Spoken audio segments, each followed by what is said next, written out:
Straight to the point. Samtang sa pikas bahin ang Department of Public Works and Highways dinhi sa Region 7 ni insister nga why ghost flood control projects dinhi sa Region 7. Straight to the point. Wa gyud, matod pa sa DPWH, dili pareha sa ubang lugar nga dunay guni-guni nga proyekto. Buti pasabot ghost projects. Buti pasabot may galawa gyud ang proyekto. Gipapirma lang, gibutang lang mahiga sa report nga implemented, completed, pero why makita mga higalang proyekto. Mo nay ghost. Lahi po na mahigalang naagay proyekto pero daling mabungkag kay substandard. So dinhi sa ato, why ghost project na ay substandard?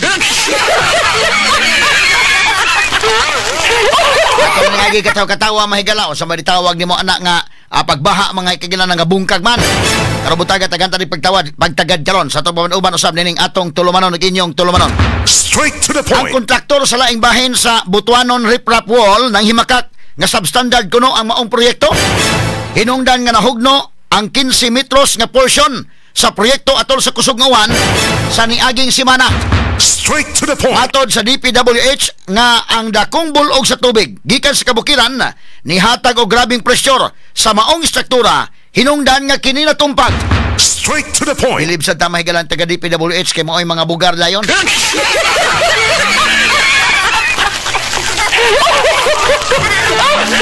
Ato lang niagi katawa mga sukid tig paminaw ha. Kay kinini ang didto bitaw mahigala kadto bitaw sa QM Builders mga suking tigpaminaw por bida. Wa pa gani makatingog mahigala si Kirante. Ni una na magtingog ang DPWH. Maabtikon kay motingog ni sila. Karon diay nabungkag mahigala nga riprap sa Butuanon River. Ingon ng DPWH kusog tungod dagutos kusog nga uwan gyud. Atong klarohon ni mga sukid tigpaminaw ha kay medyo nipis mangunay maong mga kining maong wall ato lang ning klarohon tagantanig pagtagad ron kay do na mga higalay flood control project makita ni mga kahigalaan ampaw ning uban wa matarong mga higala o way dagkong kabilya total kung madaot mingo man lang ang kinaiyahan gyud.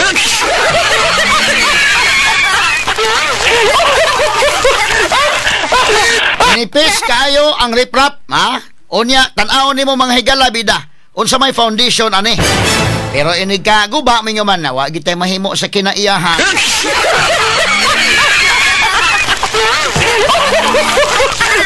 Ating pagtagad rumutaga sa uban usab nining atong tulumanon ug inyong tulumanon. Straight to the point. O gamaw lagi na pagsugod palandaan. Nganong kining maong mga contractors mo ay nakadaog daghan na daing question.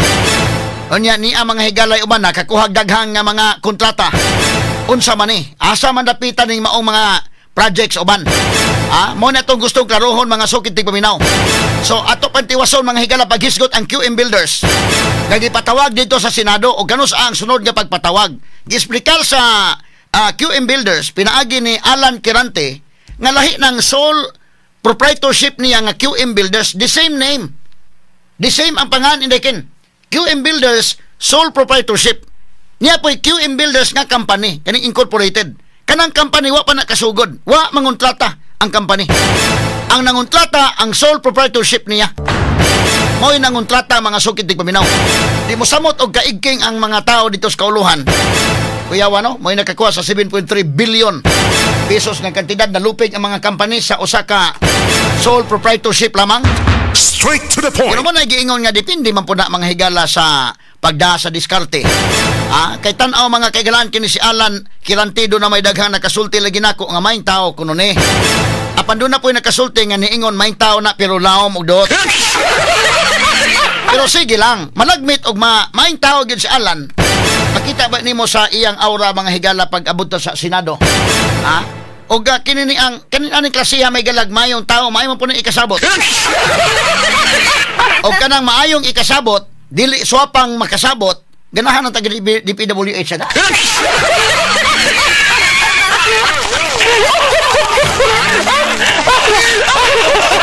Wala mahigala nga sa 414 ka mga flood control projects ang giangko ni Alan Kirante 86 ra ila asa man ning uban 86 ang ila. Ang record mga kaigalan sa report 96 kuno ni Daiken.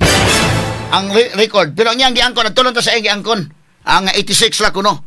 So kanang 86 out of 414, 86 ang sakang kilante. Hain ang uban. Kinsa ning ubang mga contractors. Straight to the point. Kaya unsa man ang 86 mo po ni pinakadagko. Kana pangutana lang mga sukid tig paminaw. Hain man ni ipamutang ning maong mga proyekto. Mo ni dakong pangutana. Mo ni atong challenge dili man higala sa Department of Public Works and Highways. Pagbutang mong tarpaulin, barato ra man ang tarpaulin din ha. I-enumerate ang mga projects, i-enumerate ang mga contractor ano mga projects, o i-enumerate ang lugar asa ng mga projects. Aron mahibaw-an, ha? Di mo mubutang? Adlock mo mahibaw-an? Straight to the Kaya point. nahisama ni kaniadto katong fertilizer scam, inumdum ka day, fertilizer scam, ha? Grabing kwarta mahigala na usik. Matod pagipalit og abono. Ang nakakuha mga higala sa daghan nga budget sa abono kadto mga syudad nga way basakan.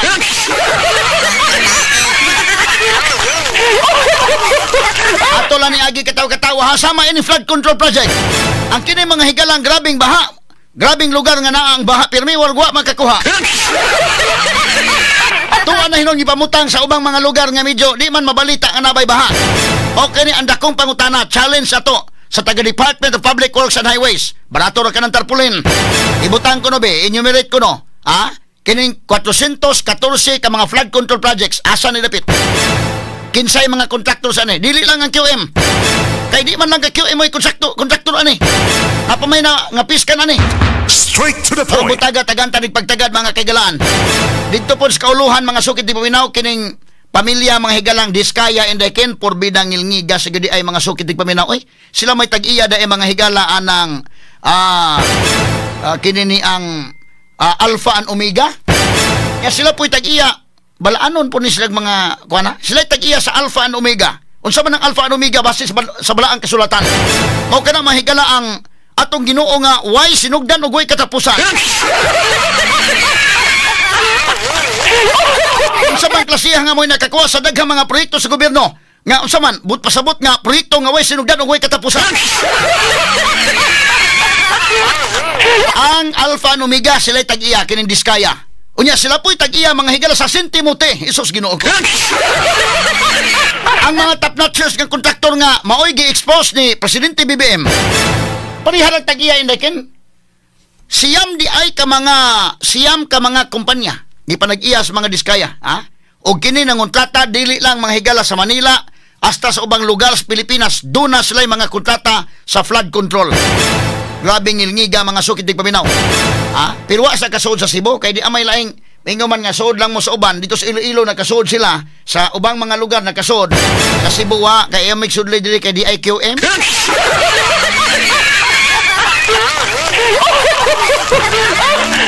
Ato lang iagi katawa mga sukid tig paminaw pero mo lagi na.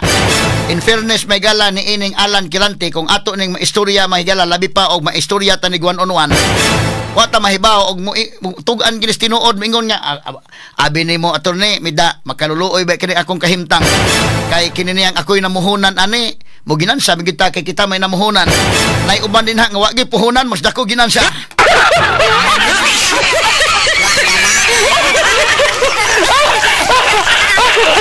Ato lang ni agi katawa mga sukid tig paminaw ha pero ato ning isgutan ro butaga. Straight to the point. Samtang si Congressman Toby Tiangco ibutyag mga kagalaan yayanan ni mga higalang gi pangayuan og records og minutes mahigalan ning ilang sesyon dito mga kagalaan sa ilang investigasyon sa lower house ato sa ning tagag pagtagad mga sukid tig paminaw ang small committee report small committees report ilang gipangayuan kay didto mga higala mausab ni mga budgets dito og klarohon talan ning budget og gusto ta mahigalag transparency, ano di man mo makahatag matod pa mahigalang Congressman Toby Tiangco nga mauni ang ilang campaign manager niya milabay nga election indakin. Straight to the Karon point. medyo tanaw niya di ni kayuhan ng inyong gihimo da. Mura nagka-watak-watak na ni ron. Tagantari pagtagad lubutagas tumaduban usab nining atong tulumanon inyong tulumanon. Straight to the point. Provincial Health Board Giban House Kapitolyo aron mas mapalig-on pa ang healthcare service sa probinsya sa Subo. Ang board mahimong inactive kini sa niaging unom ka tuig sa administrasyon ni kanhi Gobernador Gwen Garcia. Straight to the point. Ana ang gihimo ni Gwen timan ininyo mayo. Na inactive mga higala ang Provincial Health Board. Wa say igong pagtagad sa pag-address sa healthcare sa mga tao sa probinsya. Straight to the Una point. karon gibanhaw balik ni Governor Pambari 4. Unya mo ni musud mahigala si Doc Frasco kunuhay muingon nga concern siya mga higala sa hospital sa Danao. Karon nga timano na ni Pambari 4 ang hospital sa Danao, muingon si Doc Frasco, okay, concern siya og muhimo sa balaod noon mao ni mao na. Labon panahon sa iyang ugangan wa gyud. Gagalig pagtagad rubuntaga mga sukid dig paminaw kay itubag post Pambari 4. Sa una sige lang mog suroy-suroy. Ang budget nga dako tuwa sa suroy-suroy, hala suroy-suroy. Nya karon kay giatiman ng mga ospital, nya na pud mo sa sakay-sakay. Ang pagtagad rubuntaga sa manuban usab nining atong tulumanon ug inyong tulumanon. Straight to the Ogo point. nya, di po na to kalimtan, may galaw pa ta mahuman og discuss kay bida. Kanunay lang kita mahutda sa oras tungod mga kagalaan sa prebuyag, ubay-ubay itong mga advertisements. Og na po'y mga dagkong panghitabo, nga angay po na itong tagag pagtagad, mga reports, yung mukalit lang. So muna ang atong ma-prioritize, mga sukid tigpaminaw. Ato sa balikan og suroy dito sa Bantayan Island, dito sa Santa Fe, mga higala ang Dastria. Ang building mga higala ni Mike Dino nga pulting nagbuntaog dito sa maong isla. Straight to the point. Tagantanig pagtagad, gumikan kay ang gihatag nga ICC, mga kagalaan sa Department of Environment and Natural Resources, nga kutob lang sa tulok ang dana. Nga okay man siya. Sus, pagsugod na may galawa na ni paturatoy lang pataas. Nganong ni paturatoy magkagpataas, kasabot man ka sa inyong gipanga, inyong gihatag nga permit ninyo. Asa DNR. Way makapalag kay haod mga higala lagi. Ngilngigo na koneksyon mga higalas Mike Dino. Kanhi Presidential Assistant for the Visayas sa panahon mga higala ni Presidente Rodrigo Duterte. Straight to the Pero point. matod pa sa report, pagdayon na og Duterte wa kuno la manuhas Dino og apil. Tinuod ba ka ng istorya ha? Ato ni tagag pagtagad rubuntaga mga sukid dig paminaw ha? Kay kinini ang kinahanglan masang musubay kita sa balaod. Unya kay suod man silang Gobernador Gwen Garcia ni tiklop ang tanan. Igo na lang mga higalang mutanaw o mupiyong sa mga mata. Isabay mo palag mga kagalaan nga pilti man kasuod si Mike Dino o si kanhi Gobernador Gwen Garcia. Straight to the point. Karon nga napulihan nawa na si Gwen sa Kapitolyo, ato ana. Ni ana na nga booking na mga sukid tig paminaw. Nagata sa nagpagtagad rubutaga sa Banuban usab nining atong tulumanon ug inyong tulumanon. Straight to the point. Samtang sa pikas bahin ang Amerika nagtinguha og extradition alang sa religious leader nga si Pastor Apollo Kibuloy. Subay sa gatubang nini nga mga kaso didto sa Amerika. Straight to the point. Kini uguban pang mga isgutanan niya mabati exclusive over DYHP RMN Cebu 612 sa dial sa inyong mga radyo sa 93.9 IFM. Straight to the Atong point. tagag pagtagad mahingala tundugang mga isgutanan karong nga buntaga. Unya sa pikas bahin kini ang si Congressman Tiongco mga sukin tigpaminaw Tubi Tiongco nabutas sa congressman ato sa ning isgutan kay siya maoy campaign manager sa partido mga higala kining alyansa ni BBM na tumilabay nga eleksyon. Siya may campaign manager ha. Pero karon nangutana siya mga kaigalaan kung tinud-on tagin na mahigalang atong pamaagis budgeting para sa sunod tuig. May na magkahibaw ta asa dapitan ni unsang pamaagis pag budget ug naunsa ning mga small committee report nga gusto siya masayod sa record. Ang mga membro mga higala sa House Appropriations Committee pag pa-release mahigala ining pa-release publiko sa 2025 Small Committee Report nga naa ang mga naa ang mga changes nga gihimo sa budget alang sa transparency wa makahatag. Kining maong House Appropriations Committee mga sukid tig paminaw ato ni tagag pagtagad karon kay ang nag-preside ini kini si Chairperson Congresswoman Swansing. Ato ni tagag pagtagad mahigala kay medyo murag na alanganin sila aning kalakiha sa pagbarog mahigala ni Congressman Tubi Tiangco dito sa taas dito sa atol mga higala sa deliberation sa ani. Ato kuno balikan sa gamay kuno kasamang names. Before nato dawaton ang mga reports sa mga kaubanan. Sige kanina, Sandro Marcos ay naapon skilled. Madam Chair. Sige. Honorable Toby Chanco from the Independent Bloc. Yes, Madam Chair. The highlight of the President's SONA was nung sinabi na mahiya naman kayo, initiative, errata, for the boys SOP. So ang initiative at errata ay nanggagaling po yan sa Kongreso. Kaya nga medyo nahirapan si Sec. Ralph na sagutin kung paano nabawasan yung iba dahil talagang Kongreso po may alam yan. At dalawang pagkakataon po yan, sa BICAM at sa small committee. So I would like to ask the Chair to furnish all of the members the signed report of the small committee for 2025. Wait, bakit gumagalaw yung oras ko? Hindi naman kasama yung sagot.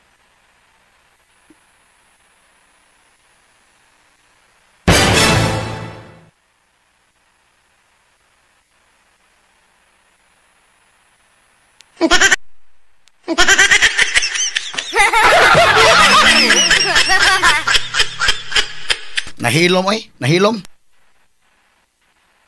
Nagsabot-sabot pa sila dito unsa man ang kalakihan gipangayuan man tawo matay kay hatag ani. Hala. Hala pagsabot.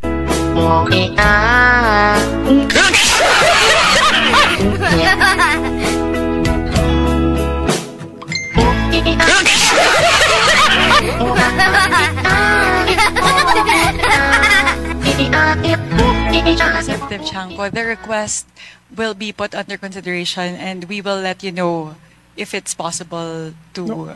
Madam Chair, why should it be put under consideration? This is of public record. This is in accordance with our rules. That all committee reports must be given to all members. And that shouldn't be taken against my time because you're telling me that, teka, balik natin yung oras ko kasi sinasabi nila that will be taken into consideration. It should not be taken into consideration. Madam Chair, allow me to read this, no? Declaration of Principles and Policies. Section number 2 of our rules. Public office is a public trust.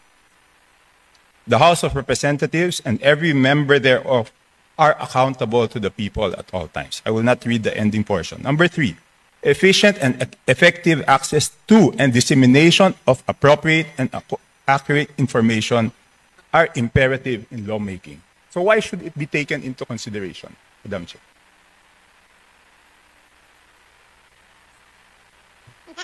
This representation was not the appropriations chair at the time.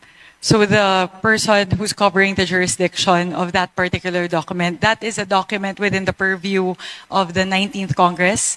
Given that we've now crossed over to the 20th Congress, we would need to consider that request.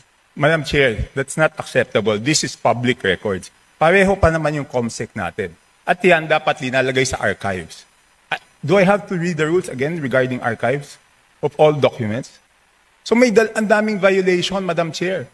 Walang record, hindi binigay. Ngayon, it's not readily available. Walang record sa archives. Ano to, sikreto?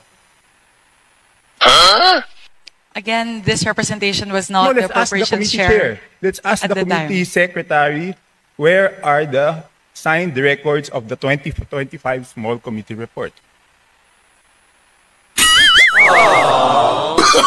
Oh, no, no, no, no.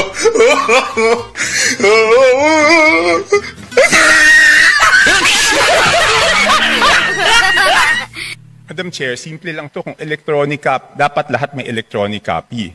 So dapat i-email sa amin lahat within 5 minutes, di ba? Lala pag hinunghungay sa mo.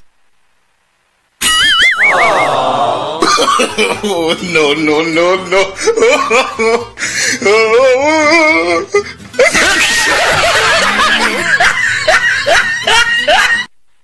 Meeting suspended.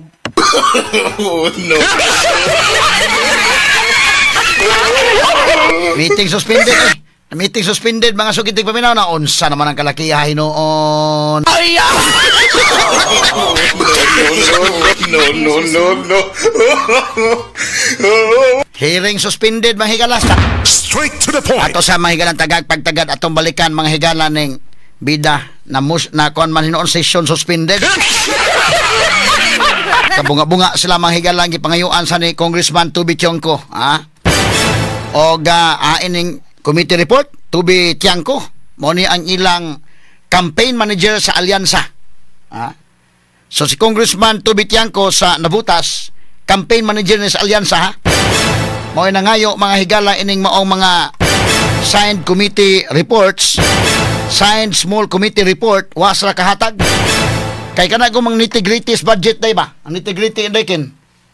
Nana diha mga kaigalaan sa mga small committee report. Atong balikan may gala, no? Kining maong video.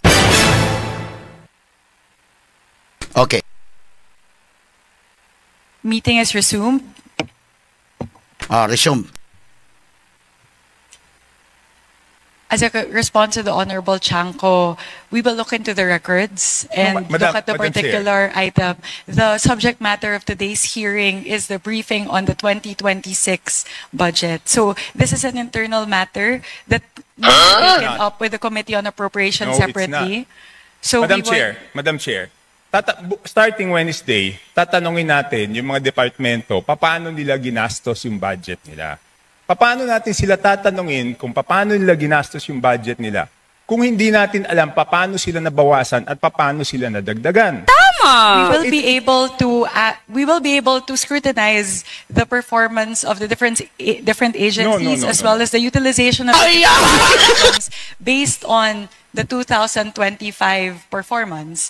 So this does not exclude us from doing that scrutiny. Meron ba o wala? We would have to look into the records. May I ask exactly what you are asking for?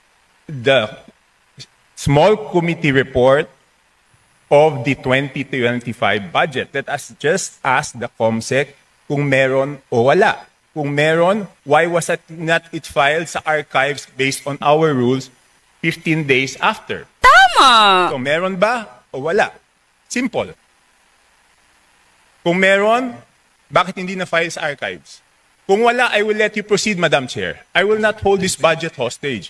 Gusto ko lang malaman, meron o wala? HGAB itself, the output of the small committee is already embedded into the HGAB itself. So that's the report. The output of the small committee. It's not the report, Madam Chair. Based on our rules, each committee must come out with a report.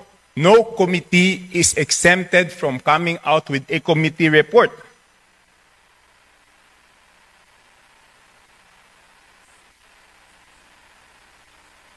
Please check Section 39 of Rule 9 of our rules.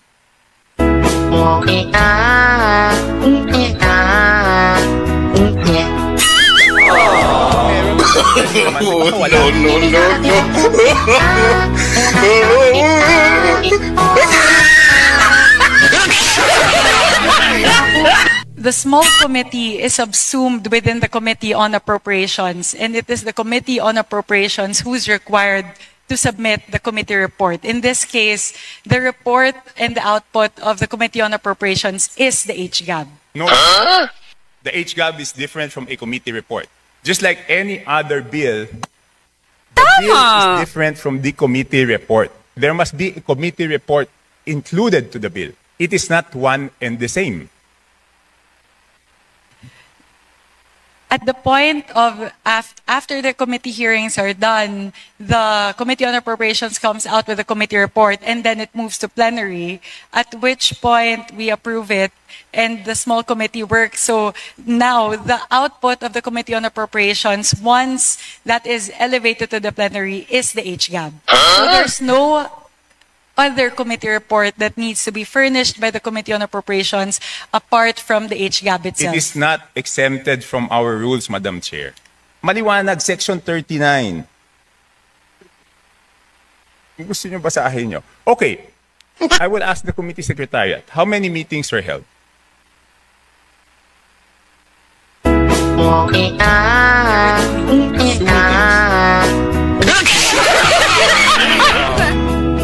Nasaan yung minutes? Ayay. Kalisod-lisod sila.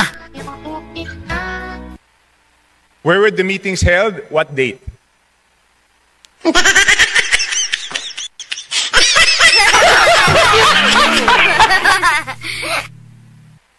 Ay, ay, ay.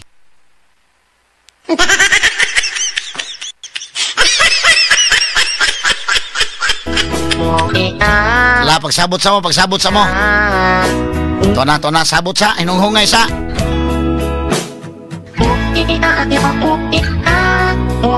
Madam Chair, to make it clear that the committee report is different from the HGAB, but I don't want it to take up my time.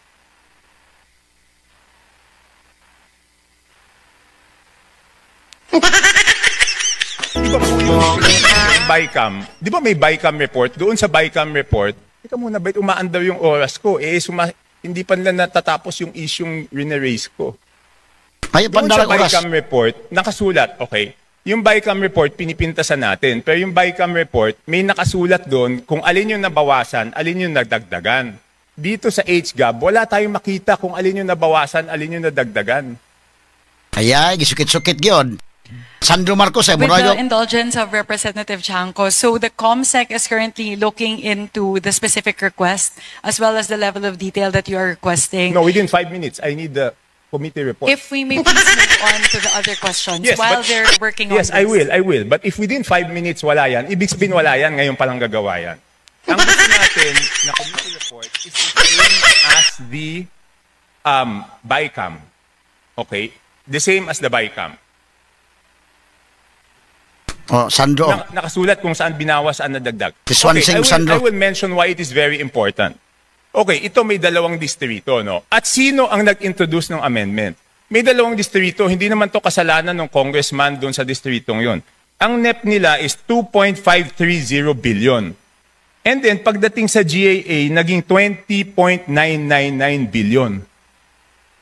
Isa pa, 1.508583 billion sa NEP. Pagdating sa GAA, 20,795.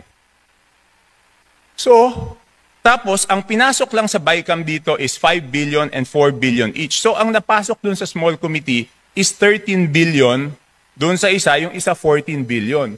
So, sino yung nagpasok ng 13 billion na yun at saan tinanggal yun? Saan?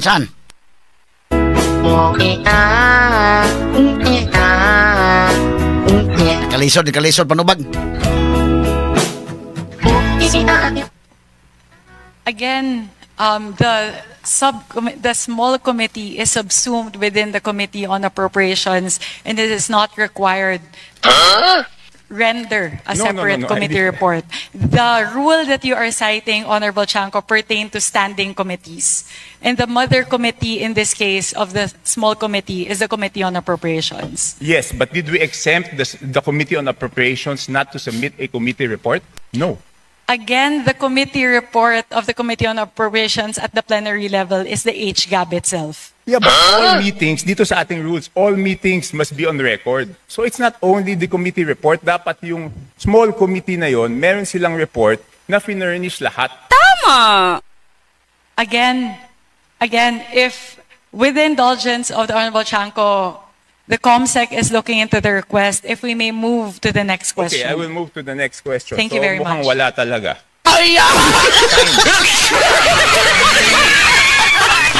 Saan napunta? Wala gyud. The Honor Wa gyud. Kalisod-lisod. Mura sa kanang sa eskwelahan ba oral recitation bitaw sa Sandro Marcos tapal sa classmates sila ba niya utos ang mga ikatubag. Tanawa ko no mura utosan ba higalan sa oral recitation utosan niya bahala ka diha.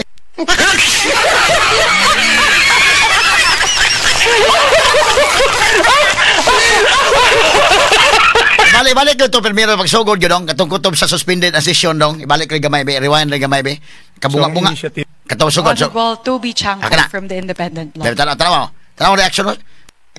Yes, Madam Chair. The highlight of the President's SONA was nung sinabi na mahiya naman kayo, initiative, errata, for the boys SOP. So ang initiative at errata ay nanggagaling po yan sa Kongreso. Kaya nga medyo nahirapan si Sec. Ralph na sagutin kung paano nabawasan yung iba dahil talagang Kongreso po may alam yan. At dalawang pagkakataon po yan, sa BICAM at sa small committee. So I would like to ask the chair to furnish all of the members the signed report of the small committee for 2025. Wait, bakit gumagalaw yung oras ko? Ay, ipagalaw ang oras. Kasama yung sagot. Ring the time na inyo.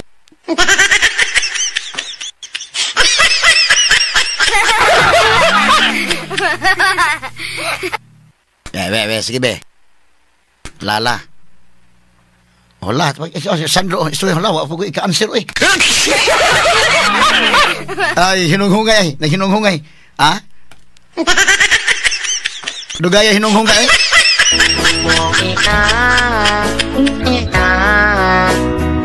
Lala, patudlo. Saon taman ng kalakiha. Asa Sandro, classmate pa ng oral recitation daw, na kuan sila, saon taman ng pagtubag.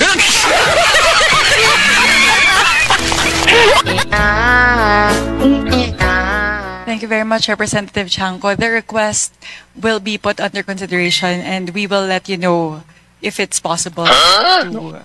Madam Chair, why should it be put under consideration? This is of public record. This is in accordance with our rules. That all committee reports must be given to all members. Tama! And that shouldn't be taken against my time because you're telling me that, teka, balik natin yung oras ko kasi sinasabi nila that will be taken into consideration. It should not be taken into consideration. Madam Chair, allow me to read this, no? Declaration of Principles and Policies. Section number 2 of our rules. Public office is a public trust. Tama!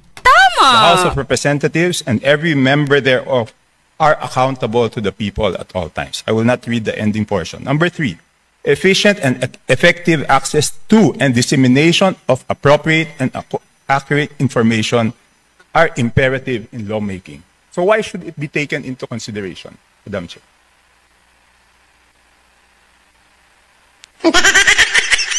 This representation's chair at the time. So the person who's covering the jurisdiction of that particular document, that is a document within the purview of the 19th Congress. Given that we've now crossed over to the 20th Congress, we would need to consider that request. Madam Chair, that's not acceptable. This is public records. Pareho pa naman yung COMSEC natin. Tama! At yan dapat linalagay sa archives. Do I have to read the rules again regarding archives of all documents? So may ang daming violation, Madam Chair.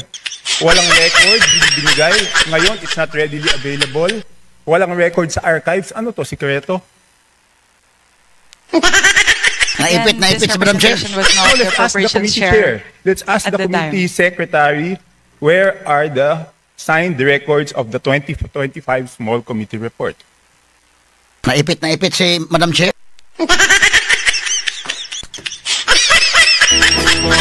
Alala, sige, pagsabot sa mo. Alala, pagsabot sa. Madam Chair, ito kung electronic copy, dapat lahat may electronic copy. So dapat i-email sa amin lahat within 5 minutes, di ba? Tama! Alala, pagsabot sa mo.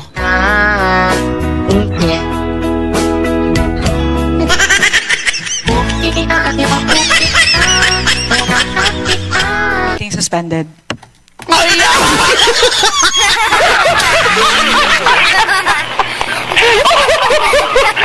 Session suspended. Straight to the point. Now, kinini ang tanaw ni mo mahigala ang komitiba nga nagpahigayon at tumaong hearing labatiba sa mahigala pangutanan Congressman Tubi Tiangco. Kanas Congressman Tubi Tiangco mahigala maunay campaign manager sa alyansa na tumilabay mga kagalaan nga eleksyon. Pero kana na sa mga pangutana ba klarohon tala niyo sa mga kalakiha, no? So may mga records mahigala man makahimo og signed nangita sa signed committee report sa small committee report asa na? Oy, si Sandro Marcos makilang lingi-lingi mo bitaw bata bitaw nga na sa elementary nagpaabot og karon sa among bagting nga recess.